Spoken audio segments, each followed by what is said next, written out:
أعوذ بالله من الشيطان الرجيم بسم الله الرحمن الرحيم الحمد لله رب العالمين وصلى الله تبارك وتعالى وسلم على سيدنا محمد صلى الله عليه وسلم سيدنا وسندنا وحبيبنا وشفيعنا ومولانا صلى الله عليه وعلى آله وأصحابه وأزواجه وذرياته وأهل بيته ومن تبعهم بإحسان إلى يوم الدين وبعد. Alhamdulillah, as is the custom of masjid visits, when a Maulvi comes from out of town, you just squeeze every last cent out of him. You got to squeeze them. In the old days, I suspect such a squeezing was probably because of people's excitedness to learn. Nowadays, I think it's probably more of a fiduciary concern, and Allah knows best, maybe it's both. So Maulana Kashif asked me to give one bayan also after Fajr and then one after Asr as well. And if somebody doesn't want to listen, I'm not going to be offended. Please read your Quran and make your adhkar. You'll probably benefit from it more. But I was asked to talk about something under the heading of an Islahi bayan. Something spiritual, something uplifting, which is very suited to these Mubarak days that we're in, and very suited to this Mubarak time as well, because Fajr is a time that evil is usually asleep. No matter how many evil people you see, drunkards, fornicators, jabbarin, usually by this time they're asleep. Usually only khair is out and about at this time. There's obviously exceptions to every rule, but this is a time when usually evil is asleep. Also, a human being has inside them evil. Except for the Anbiya alayhimu salatu wasalam, everybody has to contend with a little bit of it inside of them. Usually also inside particular individuals, evil is asleep at this time. So it's a very spiritual time. And so the Islahi bayan that I want to give at this time revolves around a hadith of the Prophet sallallahu alaihi wasallam, that the Rasul sallallahu alaihi wasallam said, من أحب لله وأبغض لله وأعطى لله ومنع لله فقد استكمل الإيمان وكما قال عليه الصلاة والسلام, that the person who loves for the sake of Allah and the person who hates for the sake of Allah and the person who gives for the sake of Allah and the person who withholds for the sake of Allah, meaning you give people money and you refuse to give money to others, this person has completed their iman, they've perfected their iman. Imam Muhammad ibn Hassan al-Shaybani, rahimahullah ta'ala, the prodigious and genius companion of Imam Abu Hanifa, one of the most important people in the intellectual history of Islam. He's the one who was the student of Malik and Abu Hanifa, and he's the teacher of Shafi'i and of Ahmad bin Hanbal. He's the one person who met all of them and who had a deep connection with all of them. Imam Muhammad bin Hassan Shaybani rahimahullah ta'ala once was asked by the people of Tasawwuf, by the Allah karne wale people, the people who were separated from the dunya. They didn't care about the khilafah, they didn't care about hukum, they didn't care about siyasa, they didn't care about money, gold, silver, houses, any of these things. Their entire life was what? Their entire life was dedicated to the worship of Allah Ta'ala. This is one of the great blessings of the sacrifices of our forefathers in Deen, is that they made the world a better place to the point where a person could walk 1,000 miles in every direction. And still the most important thing to everybody was Allah and His Rasul sallallahu alayhi wasallam. Whereas now you can't even do that in the masjid anymore most places. So these people who are dedicated to this remembrance of Allah and worship of Allah Ta'ala, they asked Imam Muhammad, because he was known to be a genius, they asked Imam Muhammad rahimahullah Ta'ala, why don't you write a book about tasawwuf? Why don't you write a book about spirituality? Why don't you write a book about how is it that we can worship Allah as if we see Him, and if we don't see Him, then at least to know He sees us? If you wrote such a book, it would be an amazing book. And truly, if he wrote such a book, every book he wrote is amazing. The sign of genius is in his every book. He wrote books. Great ulama later on made their name just by reading his books and expanding on what he was trying to say, because nobody understood it. So you take one paragraph of his and you write a book about it, and you yourself become a big mullah in the history of Islam. The Tahawi Sharif there, it's not the Aqidah Tahawiyya, it's a book of hadith. All of it is just the isharat of Imam Muhammad, rahimahullah tabarak wa ta'ala. It's a book that it's very difficult to even find an ustad to teach Tahawi's book. So imagine who's going to understand Imam Muhammad's book. So he said, I already wrote a book at Tasawwuf. Haven't you seen it? It's a book regarding mu'amalat, the book regarding transactions. Business transactions. See, the problem is what? We have fallen into the pigeonhole that the Christians and Jews have fallen into. Yes, even people with beards and with turbans and with traditional clothes. Someone may even look like they're extra from some sort of medieval movie. Not from this time, not from this place. The look may be from a different time and different place, but the mindset is oftentimes from this, very depressingly from this time and this place. Which is what? The deen has so many different areas that it gives instruction in. It's a complete way of life. It's a total way of life.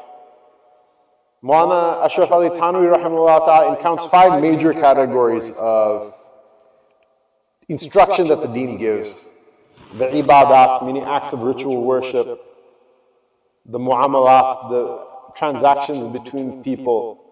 The aqaid, the beliefs that we talked about in last night's bayan. The mu'asharat, the familial and domestic and familial relations that people have with one another, and spiritual matters. What have we done? We have pigeonholed the deen to ibadat. Just your salat, your zakat, your siyam, your hajj, that's it. These are the questions that the imams get. These are the questions that the imams answer. And look, it's important. Worshipping Allah Ta'ala didn't create وَمَا خَلَقْتُ الْإِنسَ وَالْجِنَّ إِلَّا لِيَعْبُدُونَ. The first command that comes in the book of Allah Ta'ala, when you read it according to the order of tartil, يَا أَيُّهَا النَّاسُ اُعْبُدُوا رَبَّكُمْ الَّذِي خَلَقَكُمْ وَالَّذِينَ مِنْ قَبْلِكُمْ لَعَلَّكُمْ تَتَّقُونَ. O mankind, worship your Lord that created you and created those that came before you, so that you can be people of God consciousness, so you can be God-fearing people.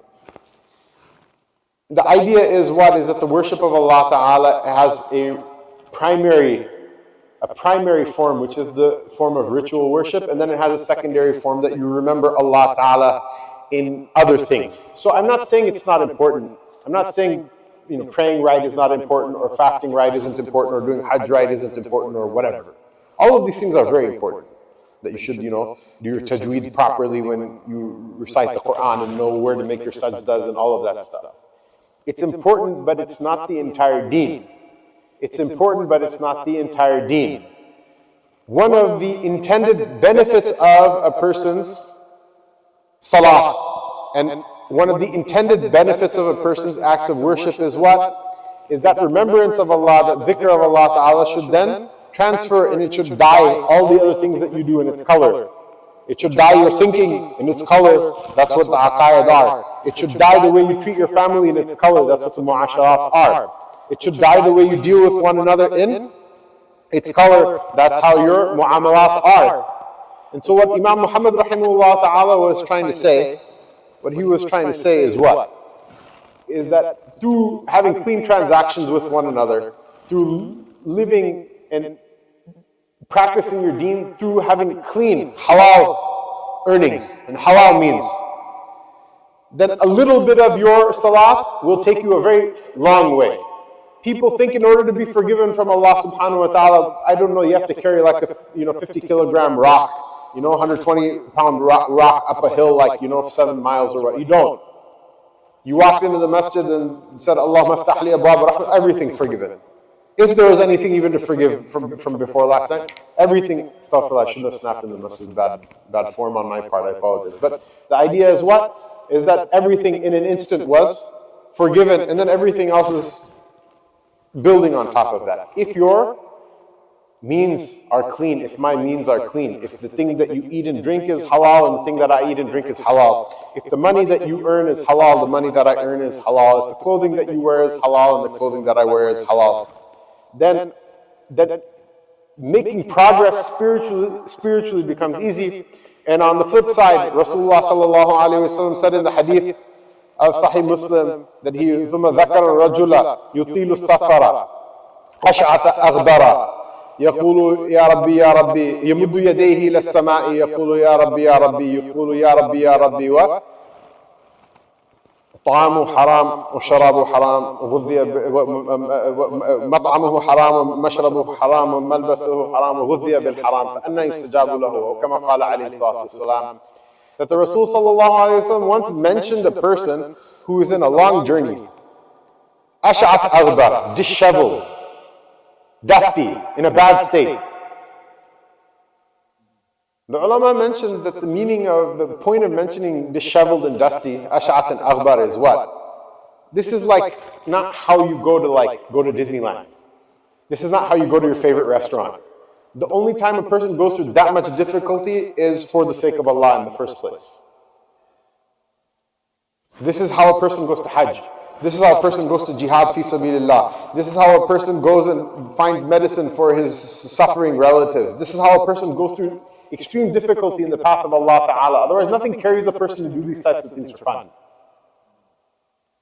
Meaning what? The yutilu safar, the long journey is what? A journey of obedience. That person is making hajj, is in jihad fi sabilillah. He spreads his hands in front of the heavens. And he says, oh my Lord this, oh my Lord that. And his food is haram, his drink is haram. He was fed by haram, meaning the thing that he bought, the thing he spent his money with is haram. His clothing is haram. He was fed haram. Rasulullah sallallahu alayhi wa sallam asks a rhetorical question. How is Allah Ta'ala going to answer that dua? This is what Imam Muhammad was trying to say. And this is, in our time, this is a very clear dividing line between a person who is actually representative of the mashayikh, a person who is actually representative of tasawwuf, a person who is actually a representative of the Nabi sallallahu alayhi wa sallam, and a fraud. Even the frauds will tell you about the minute details about Salat al-Tasbih. I swear to God, nobody is going to go to Jahannam if they never prayed Salat al-Tasbih in their life. A person can reach the highest levels of Jannah if they never prayed Salat al-Tasbih in their life. I'm not saying not to do it. It's a beautiful thing. Go ahead and do it if you like. But it's not a wajib of deen. There are people who will explain the most intricate details, which finger you're supposed to wear your ring on, how you're supposed to wear your turban, how you're supposed to wear your chadar, this, that, and the other. They all explain the most intricate details of all of these things. And it's important. It's all part of ilm. It's part of our mirath from the Rasul sallallahu alayhi wa sallam. But the Rasul sallallahu alayhi wa sallam, he's also the one who said what? وَلَفَقِيهٌ وَاحِدٌ أَشَدُّ عَلَى الشَّيْطَانِ مِنْ أَلْفِ عَابِدٍ. That the person who has fiqh, the person who has understanding of the deen is harsher against shaitan than 1,000 worshippers. Meaning what? The faqih knows this is important, and having a clean income is also important. Both of them are important. Which one is more important? Are they equal? Absolutely not. Absolutely not. It's not even close. It's not even a contest. A person who has a clean income, eats and drinks halal, and buys the things that they eat and drink from halal, buys their clothing from halal, and wears halal, that person, they have made 85% of their suluk, they've already toward Allah Ta'ala, they've already made that journey. It's behind them, it's not in front of them. Do you understand? Do you have a job? I bet you don't have a job. Have you picked your career before yet, profession yet? This isn't because you're like, why is this guy talking about job? I don't have to listen. It's more for you than it is for anybody else, because the people whose beards have become white, they're already stuck where they're stuck. You still have a chance. Make a choice that I'm not going to mess with anything that even touches haram. That's the easy way. If you find an alcoholic and you tell them to quit, it's hard for them to quit. If you find someone who never tasted a beer before and tell them, look, don't do this, it's bad for you. It'll ruin your life. It's a lot easier for him to stay away from it. But it applies to all of us. It applies to those of us who are stuck as well. Why? Because niyatul mu'mini khairun min amalihi. Just your intention with Allah Ta'ala has a greater impact than your deeds. The person who sins and hates the sin is better with Allah Ta'ala than the person who's not committing that sin but doesn't think it's a big deal.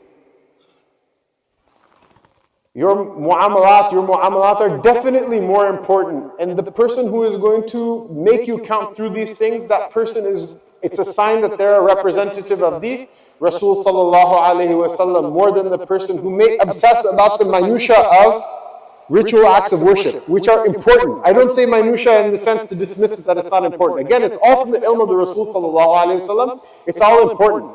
But those things are not going to work if you don't have a halal income in the first place. It's like somebody buying like a $300,000, $3 million Mercedes-Benz special fitted, only like South American dictators drive, right? But you have no gas in it, it's not going to go anywhere. If you put sugar in the tank, then try to drive it, it's going to actually break. You'll destroy it actually. You'll actually destroy it. It's the same thing with the believer, is that if the income is haram, if the mu'amalat are haram, first fix those things, then afterward let's talk about salat al-tasbih. Let's talk about it for sure. But after you fix those things. And you read these, if you want to know something very interesting about history, read the old books of fatwa. The types of questions people used to ask, it tells you about what was going on in their lives. Some of them are awkward, some of them are funny, some of them are, it's really interesting. You can, more than just fiqh, you learn about how people used to live their lives. Again and again, through every generation, you'll find these questions in the books of fiqh. That so-and-so person came to our village, and he's a rebel, and he's a horrible person, and he spoke ill about our mashayikh, he doesn't come to our weird zikr ceremonies, and he tells people, the first thing he asks them, did you pray all of your fard prayers, yes or no? And if we say no, he says, don't recite the Quran, don't come to Taraweeh, don't do salat al-tasbih, don't do anything. First, make up the prayers that you missed. Then afterward, he'll ask, where do you get your income from? And if the person says that our income is not haram, then he'll make them work a different job. He'll say, don't come to zikr until you figure out how to make a proper income. What a horrible person. And the muftis, time and again, what would they say? They say, a horrible person. He said, this is not a horrible person. There was one fatwa book the Mufti Sahib wrote back to it's from like somewhere in like the far part of Africa. It's not a Desi book, in case you think I'm trying to whatever. This is the ummah of the Prophet sallallahu alaihi wasallam. From the east to the west, the people who have ta'alluq with Allah Ta'ala will give you the same answer every single time. He said, what are you talking about? What are you speaking ill about this person? Subhanallah, I had given up hope that a man with even 1/10 of these qualities was still left in the ummah. Alhamdulillah, you made me happy. And the fact that this person is on the haqq, one of the many proofs of it is the things that he told you. One of the proofs of it is that there's an idiot like you to speak ill of him. Why? Because Allah Ta'ala, it's His sunnah, whenever someone speaks the haqq, always He makes an enemy for them from the people of jahiliyyah, from the people of ignorance. Look, it doesn't make you feel good about it. It doesn't make you feel good. We should not be 100% negative all the time, but we should be real with ourselves. If you haven't prayed your fard, your sunnahs are going to not mean anything. Why? Because you're doing deen on the Burger King madhab. Have it your way. In the old days, Burger King used to have commercials. They say, Burger King, have it your way, right? The problem is Burger King is not halal. Burger King is 100% haram. Okay? It doesn't work. You don't have it your way. If you want to do Allah Ta'ala's way, then expect a reward from Him. If you're doing it the way you like, then it's not for Him. It's for who? It's for you. I remember I was sitting in the khanqah, my Shaykh, rahimahullah tabarak wa ta'ala. Someone came and said, "Oh, Hazrat, make dua for me. No matter how much I study, I just don't do good in school." First thing, what did the Shaykh ask him? Do you pray your prayers? Of course I pray. He goes, do you pray 5 times a day? He said, yeah, of course. He goes, do you pray all 5 prayers on time? Well, like 4 of them. He's like, how many prayers does Allah Ta'ala have in His deen? 4 or 5? He's like, 5. He says, why don't you pray 5 on time? And then afterward, tell me about, tell me to make dua for you to get good grades. We'll make dua for you, inshallah. The idea is what? If you're going to do it your way, it's not going to work. The mu'amalat are like that. A person might say, well, this guy has been yammering on for such a long time. I have a halal career. I have a halal source of income. Maybe some people, not only do they, but they've actually gone to the muftis and they've actually asked people, of knowledge, and they really do have bona fide, they've confirmed, baka, halal thing that they do. The idea is that we also have to think about the things that we transact in as well. And these are things, I see them in the masajid, they break my heart. What do I see? I see these water bottles inside the masjid. You know, when you buy a bottle of water, you're not buying water. What are you buying? A plastic bottle. They don't recycle them anywhere. They all end up clogging up the oceans. They all end up as garbage. They sell them to Vietnam. They sell them to Malaysia. They sell them to Cambodia, where they get recycled. Do you think Vietnam is recycling your plastic? All they do is they take a government subsidy for recycling it. They take it to a field and they burn it, where it poisons the air and the water. The children who are born in those villages, they die with congenital birth defects. Nobody cares anymore to make tahqiq what's happening. Am I living my life in a way that is helping people and a benefit so that people make dua for me, that I'm a representative of Rasulullah rahmatan lil alameen, or am I living my life in such a way that I don't care about others, they don't care about me, and there's somebody on the other side of the world, some child made the clothing that my wife wears, or some child made the shoes that Nike shoes that I bought, and they're sending la'na that this person who's enjoying their life and depriving me of my childhood and of my right, may they be cursed. We should think about these things. We should talk about these things. We should talk about these things. We should live a clean life. Amazon.com. 80% of the stuff that you buy on Amazon.com is all coming straight from China. It's slave labor garbage. It was meant to be garbage. It was made to be garbage. It's plastic. It doesn't last anything. That same tasbih, you can buy it from a Muslim who made it by hand. It's going to cost you $50. You can buy it from plastic, a dozen for $3. We're so smart, we're saving money, mashallah, right? So we can donate to the masjid. Alhamdulillah, mashallah. The house of Allah Ta'ala doesn't need you to harm other people. Allah is the Razaq, Dhul Quwwat al-Mateen. Allah Ta'ala is the one who gives us. We don't give to Him. It's junk, and it's made from the slave labor of our brothers and sisters. 2 million of our brothers and sisters are, 3 million, I apologize, 3 million at the least are in concentration camps in East Turkestan. It's made by the slave labor of our brothers and sisters. There's no point in denying it. You can watch conspiracy theory about it. This is all tahqiq shuda, it's all known. The Chinese Communist Party literally has outlawed children from praying in masajid. And this is the people we're giving our money to? You want to break off a piece of the hellfire and give it Eid Mubarak to your wife? You want to break off a piece of the hellfire and give it Eid Mubarak to your children? You want to bring these bottles into the masajid? You know, whales beach up on the beach. They pump 30 kilograms of garbage out of these beached whales' stomachs. This is a hadith of the Prophet sallallahu alaihi wasallam. يستغفر للعالم من في السماوات ومن في الأرض حتى الحيتان في جوف الماء. That the inhabitants of the heavens and the inhabitants of the earth, they ask Allah Ta'ala for maghfirah, for forgiveness for the person of knowledge, even until the whales that are in the belly of the ocean. Now look, if a kafir is beaching whales, you can understand that. They don't believe in Allah, they don't believe in the hereafter, and the whales are not making dua for their team. They're making dua for our team. Why are we killing our own team? Why are we killing our own team? Why are we doing this? Why do we care more for buildings? I swear to God, fundraising for a building is so easy. If you tell somebody this is for a salary for a human being, nobody wants to give anything. And it's a type of ajib mahrumi. It's deprivation. You're deprived. Allah cut His rahmah off for you. That for some reason or another you feel excited about bricks. I feel excited about bricks, but we cannot feel excited about another human being. It's the same thing. You know, like people oh, I didn't get married. I just have 7 dogs at home. Why? Because they don't have this mahroom, the tap of rahmah has been cut off from the heart. There's no more insaniyat left. There's no more humanity left in the person. That they can love a dog. Why? Because the dog will never say anything to them.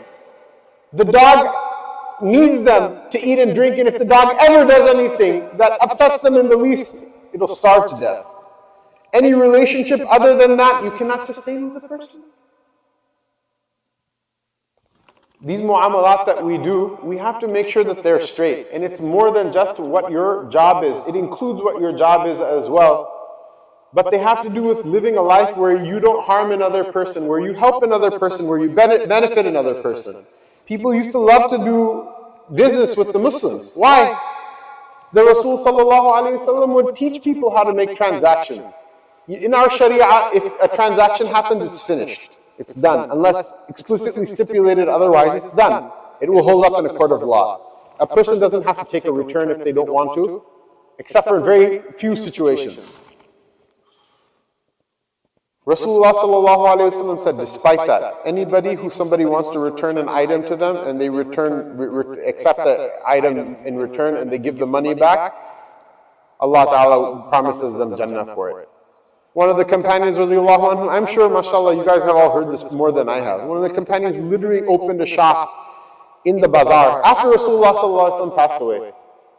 It was there, it was doing brisk business just for a couple of weeks, and then it closed up and he closed the shop. Someone asked, what did you do? What did you do with this shop? Like, why did you close it? You were doing good business. Like, why did you do it? He said, it's not because of the business. It's just that I heard the bisharat of the Nabi sallallahu alayhi wasallam. What? That whoever accepts a return for the sake of Allah Ta'ala promises them Jannah. I just wanted to do this until somebody returned some good so I could also be entered into the glad tidings of the Messenger of Allah sallallahu alayhi wasallam.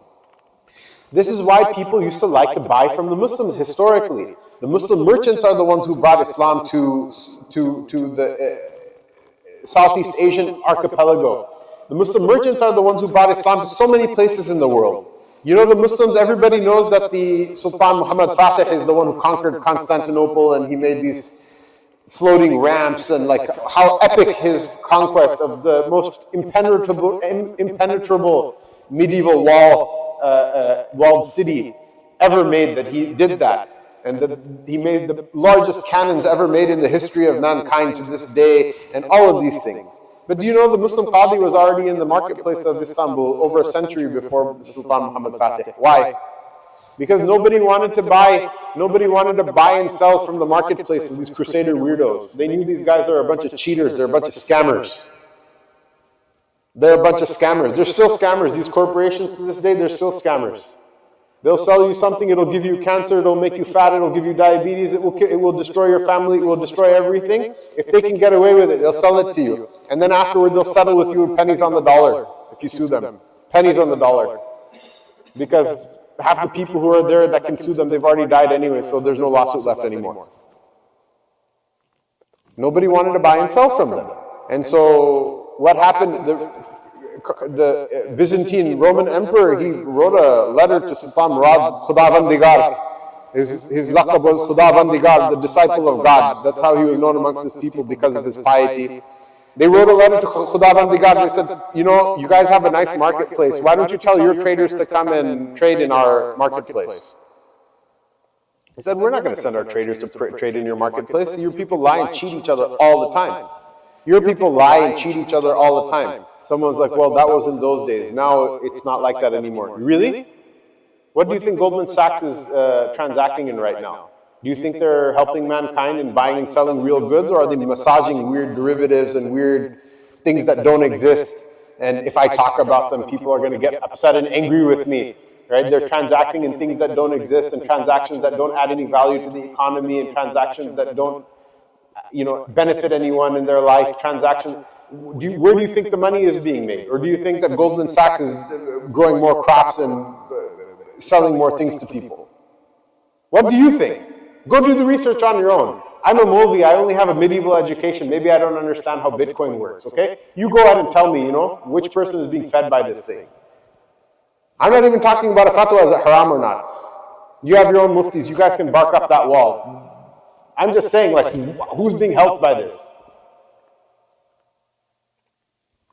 Khudavandigar said, you guys are crazy. You guys are out of your mind. We're not sending our people to transact in your marketplace. They lie and cheat each other, scam each other all the time. There's riba transactions. There's all sorts of messed up and defective, damaged transactions. We're not going to send our people to buy from you. Your people will come to buy from us. We're not going to send our people to buy from you. And what happened? They actually negotiated an agreement. The Byzantine emperor said, you send your qadi from Bursa, you send your qadi from Edirna. He'll sit in the marketplace, and any dispute that involves a Muslim merchant or a Muslim buyer or seller, it will be judged by the qadi and not by their system. And under that agreement, they said, okay, go, our merchants will come and buy and sell in your marketplace now. The issue is this, mashallah, the khair in this ummah is a lot. Don't be one of those people like, oh, I don't buy and sell from Muslims, I hate dealing with Muslims. Don't say that. The people of Iman have so much khair inside of them still, mashallah. The Muslims in this New York City, every week you find someone like left $10,000 in his car, and it was returned by cab driver Muhammad Islam or whatever. That's it. That's like, mashallah, there's so much khair left in this ummah. We also have to think for ourselves though, like, what are we going to go into? Are we going to do something? And there's a lot of money to be made in the world. Allah is still the Razzaq. He still gives provision. Are we going to do something that benefits mankind? Are we going to solve people's problems? Are we going to do something good by them? Are we going to buy from those people who are good people and who are helping people and who are doing good and who will do good things with their money? Are we, how many cents per pound is our iman worth? That we're going to give our money to those people who hate us, we're going to give our money to those people who cheat us, we're going to give our money to those people whose stated objective in the case of the Chinese Communist Party is the destruction of all religion. If you hate religion, then inna ad-deena inda Allah al-Islam. You're definitely going to hate Islam, right? These are things we should also have some sort of muhasabah for ourselves over. And don't be afraid to look at the problem, because sometimes these problems are so big, a person's like overwhelmed, they're like, you know what? I can't do anything about it, may as well accept it. Maulana Sahib had his big hype bayan and then he went back to Chicago and everything went back to normal. No. ما لا يدرك كله لا يترك كله فاتقوا الله ما استطعتم. That thing you cannot do completely, you also don't leave completely. Allah Ta'ala, He said what? That fear Allah Ta'ala as much as you're able to. If out of 10 screwed up transactions a person does, they can fix even one of them, there's great khair in this. Don't you know, every sin, one of the punishments of the sin is the sin itself, one of the punishments of the sin is also a door to do another good deed is locked for you. Whereas on the flip side, when you do a good deed, one of the benefits of the good deed is the thawab that you receive from it. One of the other benefits of the good deed is a door for more khair is opened for you. And a person, a believer, never has this defeated mentality that like, oh, we can never do this, we can never do this, we can never do this. Just this idea that you keep inside of your heart, the dislike of that money that's earned by harming one of God's creation. This idea that the dislike you carry inside of your heart, that a transaction should harm somebody from the ummah of Sayyidina Muhammad sallallahu alayhi wa sallam, or harm another human being, or harm someone from the creation. Or that money should go to somebody who is not a good person, who it shouldn't go to. That's the seed, the tree grows from there. Man ahabba lillahi wa abghada lillahi. The person who loves for the sake of Allah and hates for the sake of Allah and spends for the sake of Allah and holds his money back for the sake of Allah, that person has completed and perfected their iman. That's where it starts from. Don't be afraid of it. In fact, embrace it. Say, this is a fadl from Allah Ta'ala that He gave us this much. From there, then things happen. From there, things start. Without there, you're not going to go anywhere. Without there, you collapse inside of yourself and you admit defeat. A believer never admits defeat. And so this is our Islahi bayan for this morning, inshallah. If all of us can look through, purge, please, for the sake of Allah, this Eid is coming. Don't buy junk and garbage from China. Don't buy junk and garbage from of things that are meant to go into the garbage can, of things that will be obsolete, things that will not last. If you cannot afford to buy the thing that's ethically made, then you can't afford to eat present. Just give somebody a $20 bill and call it a day.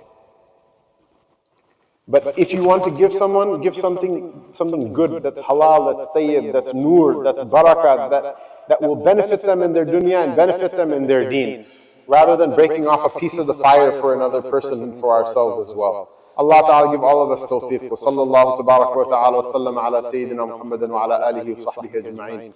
Assalamu alaikum wa rahmatullahi wa barakatuh.